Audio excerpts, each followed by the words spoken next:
साल 2022 की सबसे भयानक केस श्रद्धा वॉकर मर्डर केस ने पूरे देश में डर का माहौल बना रखा है। अब ऐसे में आफ्ताब के नार्को टेस्ट की बात सामने आ रही है, तो कैसे होगा आफ्ताब का नार्को टेस्ट? श्रद्धा को लेकर क्या सवाल करेगी पुलिस? और आखिर ये नार्को टेस्ट होता कैसे है, सब बताएंगे अब आपको आज की इस वीडियो में। सबसे पहले जान लेते हैं कि आखिर ये नार्को टेस्ट होता क्या है। एक्चुअली नार्को टेस्ट में अपराधी को कुछ दवाइयां दी जाती हैं, जिस दवाई को खाते ही इंसान का जो एक्टिव दिमाग होता है वो पूरी तरह से जैसे स्लो स्टेट में चला जाता है। इसे आप ऐसे समझ सकते हैं जैसे आपने देखा होगा कि अक्सर जब कोई इंसान ज्यादा शराब पी ले तो उसका अपने दिमाग पर कंट्रोल नहीं होता है। आपने कहावत सुनी होगी कि आदमी शराब पीकर झूठ नहीं बोलता, क्योंकि तब इंसान अपने सोचने समझने और प्रपंच रखने की शक्ति खो बैठता है। यानी वो असल में जैसा इंसान है वो आपके सामने होगा, इसी तरह उसका दिमाग सोचता है असल में बिना झूठ रचे।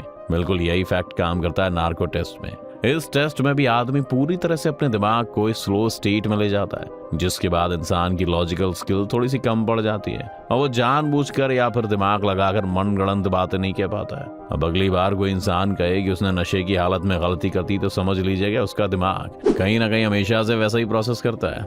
आइए अब जान लेते हैं कि नार्को टेस्ट में कैसी दवाइयां दी जाती हैं। बता दें कि नार्को टेस्ट में सोडियम पेंटोथल का इंजेक्शन लगाया जाता है और इस इंजेक्शन को ट्रूथ ड्रग के नाम से भी जाना जाता है। जब इंसान को इंजेक्शन दिया जाता है जिससे सवाल करने हैं, तो कई मामलों में सोडियम पेंटोथल का इंजेक्शन इंसान के खून में जैसे ही पहुंचता है वैसे ही वो सुस्त अवस्था में पहुंच जाता है। वो इंसान से आधी बेहोशी की स्टेट में पहुंच जाता है, जिसके बाद टीम उससे अपने पैटर्न से अपने सवाल करती है। अब आपको यहाँ बताते चले कि कोई भी आम इंसान ये टेस्ट नहीं कर सकता, तो आप सोचना भी मत है आप ये टेस्ट कर सकते हैं। आपको बता दें कि कौन करता है ये टेस्ट। इस टेस्ट को अंजाम देने के लिए एक पूरी टीम की जरूरत होती है। इसमें फिजिकल एग्जामिन, दवा देने के लिए डॉक्टर और इंजेक्शन देने के बाद सवाल जवाब के लिए फॉरेंसिक एक्सपर्ट्स होते हैं। इतना ही नहीं, इंक्वायरी ऑफिसर और साइकोलॉजिस्ट भी मौजूद होते हैं, ताकि वो मानसिक रूप से जब इंसान का दिमाग अनबैलेंस्ड हो तो वो उसे एग्जामिन कर सकें। आइए अब आपको बताएं कि इस दौरान कैसे सवाल किए जाते हैं। जैसे इंसान को इंजेक्शन दिया जाता है वो दिमागी तौर पर एक स्लो स्टेट में पहुंच जाता है। अब वो स्लो स्टेट में सोच रहे इंसान से सवाल जवाब में पूरे घटनाक्रम के बारे में पूछा जाता है। अब चूंकि इस दौरान व्यक्ति में लॉजिकल एबिलिटी काफी कम होती है, तो ऐसे में उससे सच उगलवाने की गुंजाइश बढ़ जाती है। अक्सर क्राइम के मामलों में लोग झूठी कहानी बना देते हैं और अगर उसी झूठी कहानी को जारी रखने के लिए आगे और झूठ बोलने पड़ते हैं, जिसमें इंसान को और ज्यादा दिमाग लगाना पड़ता है। लेकिन यही जब दिमाग शिथिल होता है तो उससे सच निकलवाना ज्यादा आसान होता है। और यही वजह है कि अक्सर लोग आधी बेहोशी के दौरान बातों को घुमा फिरा नहीं पाते हैं। ऐसे में फॉरेंसिक और मनोवैज्ञानिकों की टीम झूठ पकड़ लेती है। नार्को टेस्ट से पहले क्या किया जाता है आरोपी के साथ? बता दें कि नार्को टेस्ट के दौरान पहले आरोपी को फॉरेंसिक साइंस लेबोरेटरी में भेजा जाता है। इस लेबोरेटरी में उसको टेस्ट के बारे में डिटेल में समझाया जाता है, जिसके बाद इन्वेस्टिगेटर का साइकोलॉजिकल और इंक्वायरी ऑफिसर के साथ भी एक सेशन होता है। इतना ही नहीं,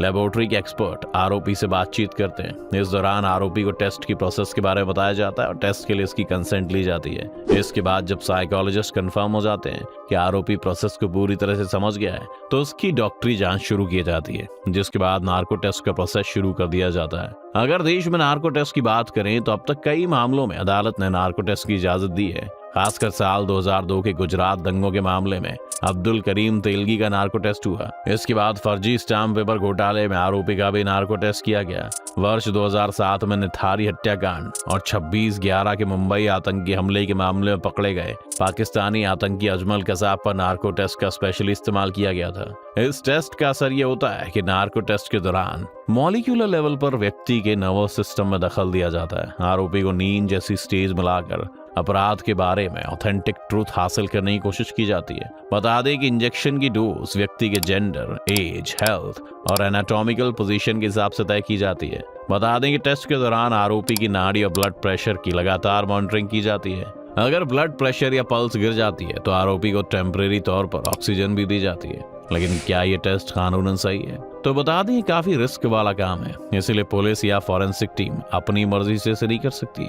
यही वजह है कि इस टेस्ट को करने से पहले हायर अथॉरिटी से परमिशन लेनी होती है। इतना ही नहीं, जिस आदमी का नार्को टेस्ट होना है उसकी भी परमिशन लेनी जरूरी होती है। दरअसल ये जांच जानलेवा भी हो सकती है और थोड़ी सी चूक में जान भी जा सकती है। इसीलिए इस जांच प्रोसेस के लिए बाकायदा नियम है। इन नियमों के मुताबिक नार्को टेस्ट कराने के लिए व्यक्ति की रजामंदी जरूरी होती है। उसकी सहमति के बाद ही इस जांच की प्रक्रिया को आगे बढ़ाया जाता है। और नार्को टेस्ट के लिए सुप्रीम कोर्ट की गाइडलाइन भी है। सुप्रीम कोर्ट ने अपने एक फैसले में कहा था कि नार्को एनालिसिस, ब्रेन मैपिंग और पॉलीग्राफी टेस्ट बिना अक्यूज्ड के परमिशन के नहीं किए जा सकता है। अब श्रद्धा हत्याकांड के आरोपी आफ्ताब अमीन पूनावाला का जो नार्को टेस्ट करवाया जाना है, उसमें आफ्ताब को एक इंजेक्शन दिया जाएगा और आधी बेहोशी की हालत में उससे सवाल पूछे जाएंगे। बताया जा रहा है कि पुलिस ने 50 से ज्यादा सवालों की लिस्ट तैयार की है।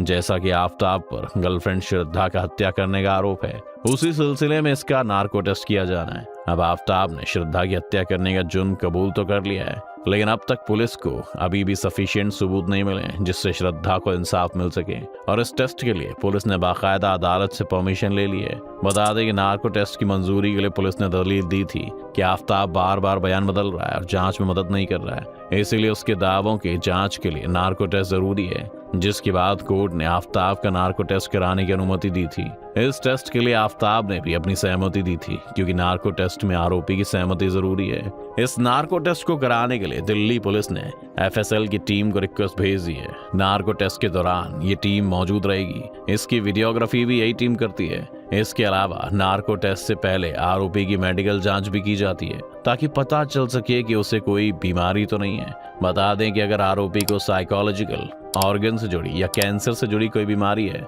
तो नार्को टेस्ट नहीं किया जाता है। जैसा कि हमने आपको बताया था कि इस टेस्ट के लिए जो ड्रग दिया जाता है वो बेहद ही खतरनाक होता है, यानी जरा सी चूक हुई तो मौत भी हो सकती है, वो कोमा में जा सकता है या जीवन भर के लिए अपाहिज हो सकता है। अब आपके मन में सवाल जरूर होगा कि क्या अपराधी झूठ नहीं बोल सकता? माना जाता है कि आधी बेहोशी की हालत में अपराधी जो भी बोलता है वो लगभग सच ही बोलता है। हालांकि कुछ मामलों में शातिर अपराधी झूठ भी बोल देते हैं।